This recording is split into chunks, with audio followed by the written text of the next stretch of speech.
진보당 부대변인 김다은입니다. 오늘 오전 브리핑 3건 시작하도록 하겠습니다.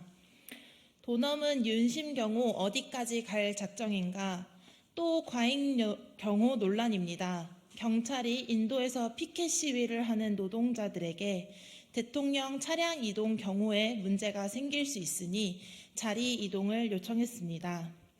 피켓이 대통령 경호법 5조 경호 목적상 불가피하다고 인정되는 상당한 이유라는 것이 이동 요청의 이유였습니다. 경찰 측은 노조가 이동했음에도 대통령 차량이 지나갈 때 경호 인원 10명이 조합원을 둘러싸 차도로부터 완전히 차단했다고 합니다. 경호처에 묻고 싶습니다. 정말 피켓이 차량 이동 경호에 상당한 위협이 됩니까? 경호 인원이 10명에게 피켓이 위험합니까? 차량으로 지나가는 윤 대통령의 시야에서 시위 모습을 가리기 위한 과잉 경호는 아닙니까? 국정기조를 바꿔야 한다는 말 한마디에 국회의원의 사지를 들어올려 끌어내고 거짓 변명에 사과 한마디 없는 대통령 경호처의 경찰까지 윤심 경호가 도를 넘고 있습니다. 대통령의 시야를 가리고 사지를 들어 끌어낸다고 국민의 입을 막을 수는 없습니다.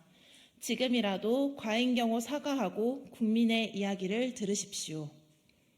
두 번째입니다.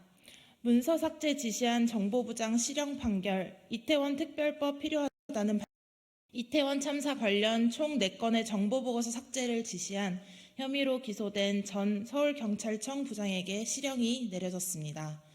이태원 참사와 관련된 첫 선고입니다. 재판부는 이번 선고에서 국민의 안전을 중시하며 향후 비슷한 사고 방지를 위해서라도 진상규명과 책임자 처벌에 사회적 요청을 겸허히 수용해야 한다고 강조했습니다. 참사의 진상은 일부 공직자에게만 있지 않으며 이들의 형사처벌만으로 이뤄질 수 없습니다. 이번 선고를 계기로 사회적 참사 재발 방지, 국민 안전의 국가 책임을 증명하기 위해서라도 대통령이 거부한 이태원 참사 특별법을 국회가 재의결해야 합니다. 이번 선고가 그 시작이 될 것입니다. 세 번째입니다.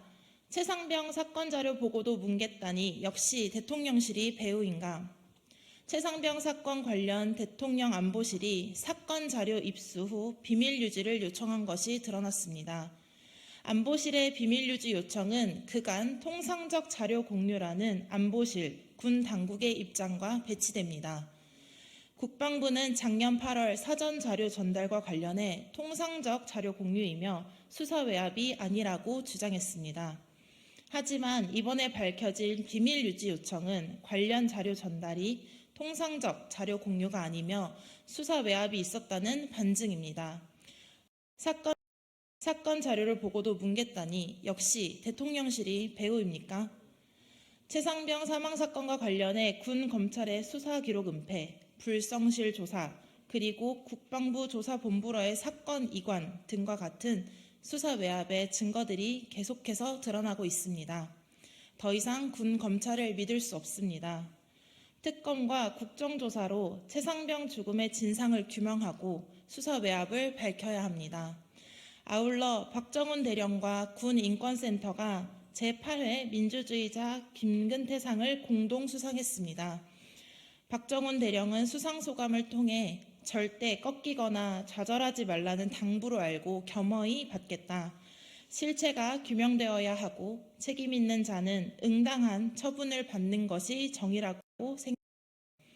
진심으로 축하드리고 감사하고 진보당 또한 진실규명과 책임자 처벌의 길에 끝까지 함께하겠습니다. 감사합니다.